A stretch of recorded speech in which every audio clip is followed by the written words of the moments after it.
Well, I think you're bang on with like, yeah, meme-fi is a little different than doing something that's, like a full-on, it's not like all these crazy mechanics and whatnot, but it is the same in the sense of like, you're still building from the core up. And I think that's the big takeaway here. I think it's really important. What I've learned, and it sounds like you have as well, as we align on this, is it seems like more impactful to build on and bring more features to what is already there.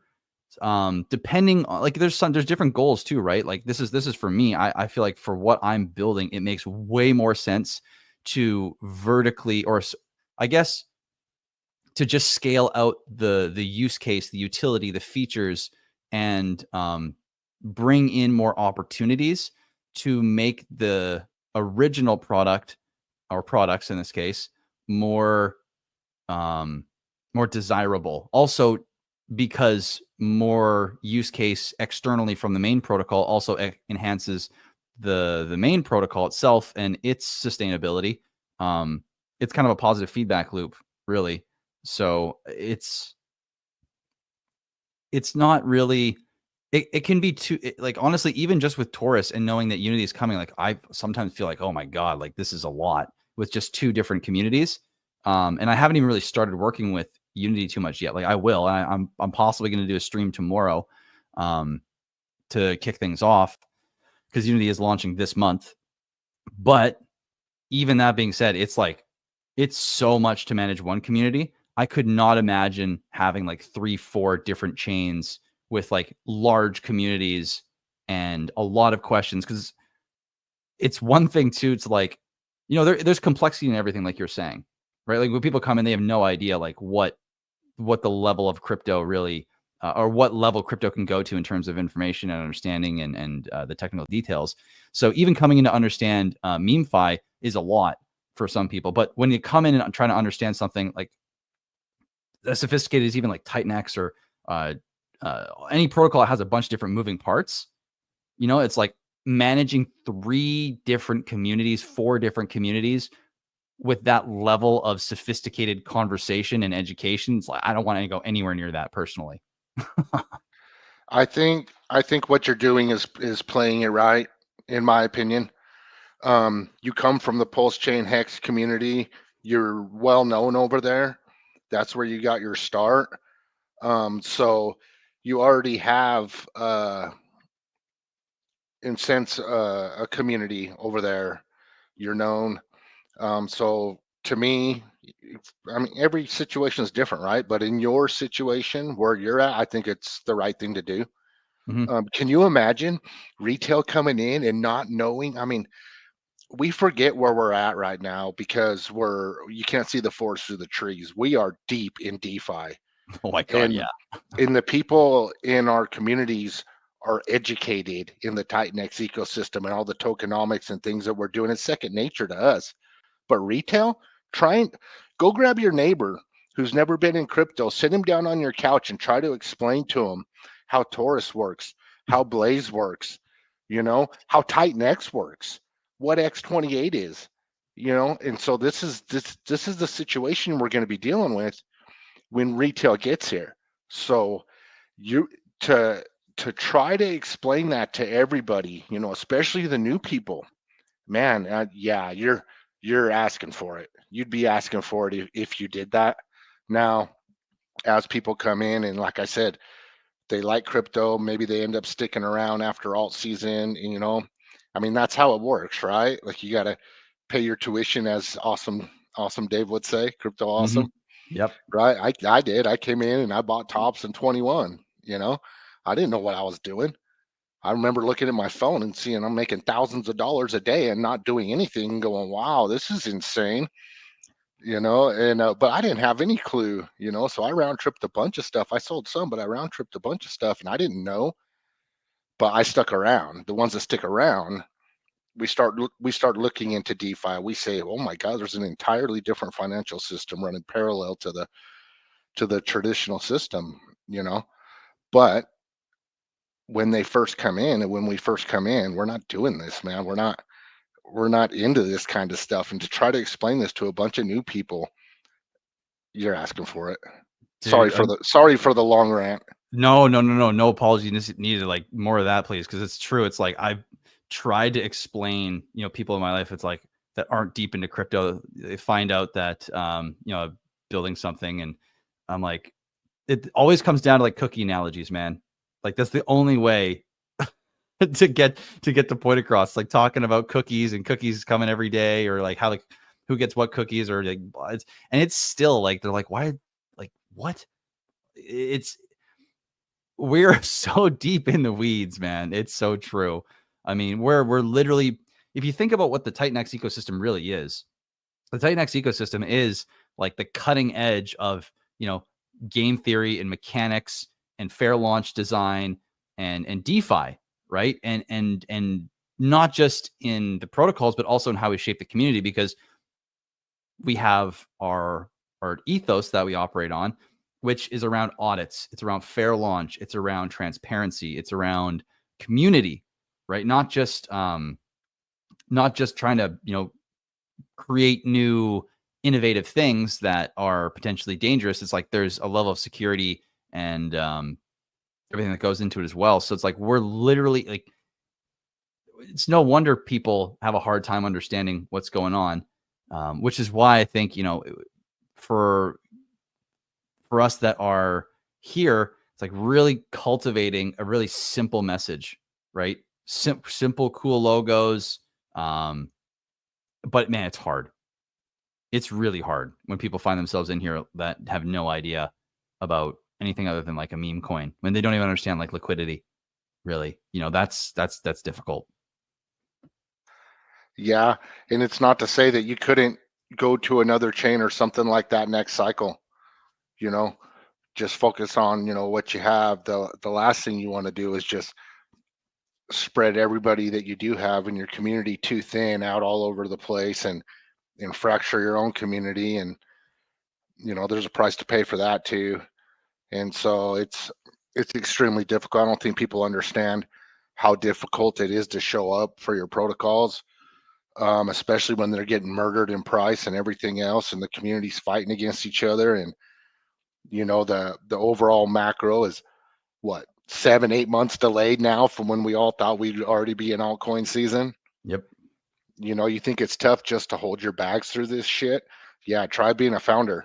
It's a lot harder than you think, because not only are your bags going down, your protocol is going down, and you got the community yelling at you because you didn't build it good enough, and you're not doing a good enough job marketing, and this, that, and the other. And it's like you most of the community has no clue, what goes into this, and how much it costs, and how much time it takes to develop a protocol, and everything else. So there's a lot involved here. But believers, yeah, we're believers. We forked money out of our own pockets to build on TitanX. Price down, we're still building. So what's that tell you? We are believers for sure. Yep. Oh, dude. Yeah, you nailed it. It's like you want to know the people who there's levels, right? Just because you build doesn't mean you're more so of a believer. But like, if you really do believe and you really have something that you think could bring value, like the ultimate showcase of that is to build, like you said, when we're down. Because I mean, God, it's so many people. Even that I've been talking the last number of months, were asking me like, "Are you sure you want to build on TitanX? Like, why are you building on TitanX?" And I'm like, "I'm building. No, I know where this thing's going. I see the future as far as I can see, and this thing is looking good. It's tough now, but everything's going to go through growing pains." And also, in what you said about the founder role, it's like, dude, you know what? It's true. And I'm not. And the last thing I want to do is like preach to the like, you have no idea what it's like to be a founder. And simultaneously, it's true though. It's like it's a really funny dynamic to be in crypto and to see. I don't like, because I don't know. I've never had a publicly traded company in terms of like, people can buy shares and what expectations are there and how all that works. But this has been an interesting one because, you when I reflect on people's commentary on like people should work for free and people should do all this, but then they should do all the work and then you got to do more marketing and they got to do this. It's like, man, there's some really interesting ideas and beliefs about how a founder should operate and what they should do for free, how much work they should be putting in. And honestly, it's like, anyone that says a founder should not get be compensated in some way, shape, or form, like, I don't know what's going on internally to have that kind of, maybe they just have no idea, but like, this is literally like a 12 to 14 hour day every single day. And it's easier when prices are up, when things are going well. But like, I wake up at like 7 a.m., 6 a.m., like every single morning, and I'm working. Maybe I take like 30, 40 minutes, an hour some days to just like eat and just like stare off into the sun for a little bit. Not literally at the sun, but just go stare at some trees, put my feet on the ground. But then it's like, most days are working anywhere from like 6 to 9 p.m. again. So it's like every single day is constant. And this is the only way to do it, right? You kind of have to be all in at this point, especially at this point in the game. Maybe once in the bear market, it chills out. But it's really funny thinking back now about how seeing people talk about, yeah, you need to do more of this, you need to do more of that. And then also simultaneously, this isn't this community, but for others saying like, you need to do more, you need to do more, you need to do more. But yeah, don't take any as compensation. Like, that to me is absolutely bonkers. In what world do you expect someone to do, to build something, to market it, to be the public face, to take on all the risk reputationally, and then just expect nothing to come from it? It's a really interesting dynamic that I've seen in this space that is only existed here, that I've seen. It is insane to me that that's a real notion. And so, I mean, for anyone that is within our circle that, is building, or that I love their protocol, I love what they're doing, it's like, I'll advocate for them to have some kind of compensation, because and now I'm the one going on the rant. So sorry, Utah. But it's insane to think about. If someone is not motivated, like, the incentive needs to be there for the person to put in work, right? And when the incentives are all aligned, that's best case scenario, right? You need to have the founder as incentivized, and possibly more incentivized, to put in that 10, 12, 14, 15 hours a day, to be, even if it's back end work, right? Because a lot of times it's not just marketing, and sometimes it's back end work. But like, if your founder isn't compensated, right? Maybe the founder isn't a millionaire. Maybe they're not a billionaire, right? Some founders have great ideas and are still trying to like get to that point where, they've made it, per se. But to do that, they need funding. They need to be able to build. They need to be able to sustain themselves.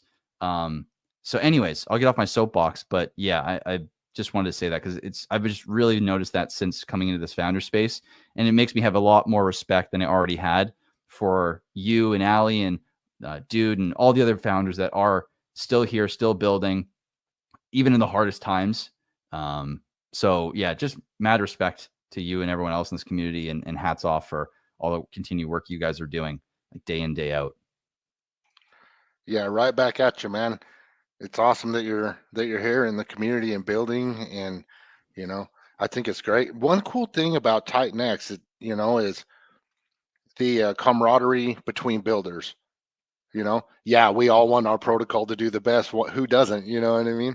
But in the process of that competition, in that process of people building and coming up with new ideas, I mean, we're pretty high tech over here. We do some cool stuff. In that process, TitanX is getting burned. TitanX is getting staked. TitanX is getting used in liquidity pools. TitanX supply is dwindling in the process. And so if you're a builder on TitanX and you're taking TitanX off the market, you're a friend of mine. You're helping me. You're helping the community. We're all helping each other when we do that. So it's really beautiful. And I don't know, I mean, I don't venture out into too many other communities, but I don't know if there's a lot of camaraderie between builders on other chains, or in other protocols, or any of that actually just come out and support each other. And I love that. I love that about TitanX. Mm-hmm.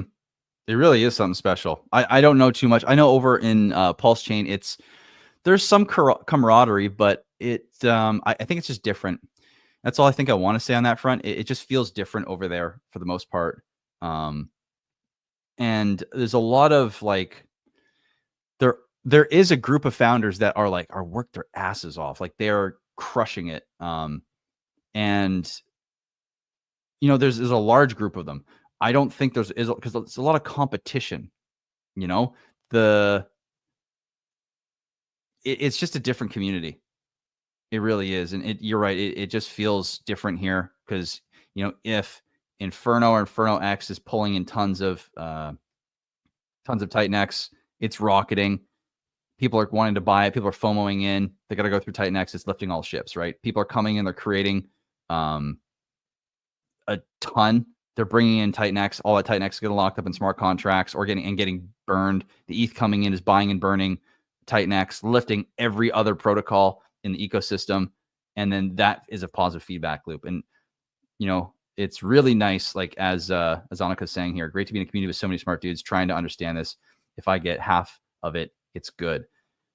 Well, hey, if you've got questions, Annika, bring them on up. We would love to get you up to speed a little bit more. But hey, yeah, I find everyone here is well educated, has a, for the most part, good head in their shoulders, and is fairly open-minded, which I think is really important. And I want to get to a couple comments here because I'm seeing Darko put a few things, as well as also there's another comment that I want to get to as well in a moment here. Give me 1 second.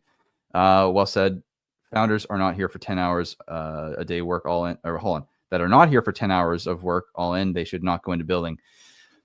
At this point, I think that it is a bit of a disservice. However, at the same time, life happens, man. And I think it's just easy because, well, it is unfortunate. Like, you kind of have to see, how do I even word this? It can be, I can see it as being frustrating when someone shows up and, makes something and then a week or 2 or 3 later just are gonzo, and you're convinced going into it that, they were going to be here. I do agree. And I think maybe going into the future, paying attention to who's been here, how long they've been here prior, what's their work ethic like I think that might be part of due diligence of like, okay, how long have they been here? Because when you guys came out with Inferno X, you guys have already built Inferno, you guys have already been part of Blaze, you guys have already done so much. It's like, okay, well, you guys are clearly going to support and build and keep going with Inferno X. So that's easy, right? But someone coming up, just opening up their streamer page or YouTube or whatever, and then starting a protocol doesn't necessarily mean they're going to, but it's higher risk that they haven't proven themselves to be willing to, grind through literally the slogs of the bear, right? Because it's easy when things are good, like you were saying, Utah as well. Appreciate it, Darko, and good to see you back. It's good to have you in good spirits as well. It's really nice to see, actually. Where should we go from here there, Utah? What do you got in your mind? What are you watching? What are you excited about right now? Well, Darko's my favorite frenemy. Like I love the dude, but I'll never have it figured out. Like, he's nice to me most of the time. Sometimes he'll compliment me and then FUD me in the same sentence, but you know what? He's still here. He hasn't left. He's still here. So that speaks volume, and he's starting to flip bullish. So that's a good sign. If Darko's flipping bullish on TitanX, we're doing pretty good. Yeah, and I agree. Look around. Who's still here? Who's still here, and who's still doing things. And it matters. It does matter. And I mean, I can say that me and Ali King just took over the Blaze protocol and Inferno X. And there was a lot of behind the scenes work that had to happen, and money and negotiations and a lot of things to make that happen, So it wasn't easy. It wasn't an easy thing to do. But hats off to the Blaze founders, for doing the right thing. If they're focused on other protocols and they got other things going on, and they can't dedicate the time and the energy to Blaze, then, you know, grateful that they stepped out of the way and let us keep it going. I'm excited to see what happens after this now, because it's really cool to know that now you guys have a much more streamlined process that you're going to be able to, when you have something you want to execute on, it's going to be much more streamlined, much faster paced. And you guys both have been here the whole time. So, and we've seen you guys constantly showing up all the spaces, you're like still building. So it's really cool to see you guys take the reins on that front and now be allowed and able to just do as you want, as you're both able and capable of, to your full capacity, without anyone else having to be in the picture that is humming and hawing about where they want to be and what they want to do. Yeah, I'm really excited about it. I'm very old school. I'm older, so I'm old school. And like, the way I look at it is, you launch a protocol, you're married to that protocol for life. That's it. This is code on the blockchain. It will run forever, you know? So, I mean, I'm not here to launch pump and dumps. I'm here to build stuff that's going to be around, that stands the test of time. And this ecosystem, man, I think people are severely underestimating what this ecosystem is capable of. We got a little taste of it the other day. You saw how little economic energy it takes. Boom. Every single protocol was a green bubble, just like that. And when it goes, it's going to go. And I would say this, not financial advice, but if your bags aren't packed and you don't have your horses picked for what you want, whether it be on Pulse Chain, whether it be in TitanX, wherever it may be, if you're going to be moving things around, I wouldn't wait too much longer. You don't want to be chasing. You want to know what you believe in, what you have conviction in, and be positioned when that happens. I saw a lot of people chasing pumps over on Pulse Chain. And why are we chasing pumps? We've been here long enough. We know what we're doing. Let's not wreck ourselves at this stage in the game. Pick what you want and hold it. Do your part as a community member. Stay active. And let the macro do its thing. It's honestly good to see, though. One of the things that was good to see about that is people that were chasing pumps over on Pulse Chain, you watch the price chart, they're getting bought out right away. Like, yeah, we're dropping, but the price is actually holding pretty damn good. Let's bring up the price chart here. Oh, and someone just sold some Torus. I'm curious to see what happened there. But like, if you look at the USD value, it's holding up pretty good considering all things. Like, how much was being sold? We haven't gone back to all-time lows. And even in wrapped ETH, we have come back down since this pump here. But what this shows is this is a lot more to do with ETH, holding us down. Or this is selling relative to ETH. So ETH and then chasing Pulse Chain here. So let's see, where was this started? This started July 2nd or July 3rd. Maybe I can't read. One sec here. July 3rd. So what's interesting is this pump here in May. Look at this. We just stayed flat. We went up a little bit. So we pumped in May. And then even in mid-May, we were going down relative to ETH, but our price is still going up. So we've actually held pretty strong. I don't know if I completely made sense there, but the point I'm trying to make is, even with people going to Pulse Chain, even with people chasing ETH, in USD value, we've been holding our own pretty damn good.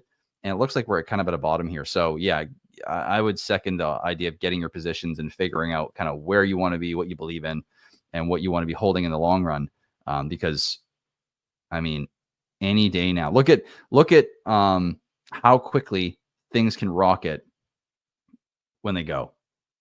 And so the question is, do you want to be caught with your pants down, or do you want to be caught holding the thing that you actually wanted to go up when it goes up? Crypto either goes up or it doesn't. That's kind of my rule that I've been living by over the last while, and it served me fairly well. So yeah, I would second that, dude. I really would. let's see here. What can I bring up? Yeah, guys, if you have other questions too, like we can talk about stuff other than crypto. I'm happy to talk about the TitanX ecosystem because it's a TitanX ecosystem community chat. Actually, there was a couple questions that I had back here, Utah, if you're okay with me going through this here. A couple Torus questions. Let's see here. Will we have Torus on ORX? Love your work, man. Thank you. I would love to see Torus on Ouroboros. That's all I can say. What else is there here? When you take a new token or take a token to a new chain, is it still the same supply or is it new supply? When you take a existing token to a new chain, then that is the existing supply. It's the same supply that's going to the new chain. Now, there's other ways to do it. Just because it's a new token does not mean it is new supply, like what Inferno X is doing. And you can speak to this more, Utah, as well. Is when in order to get Inferno X on another chain, you need to commit Inferno, which then burns Inferno as well, reducing the supply. So it's as if the supply is actually, is it deflating completely, or is it just the supply is staying the same overall, but the supply on the main chain is decreasing, causing for a potential supply pinch?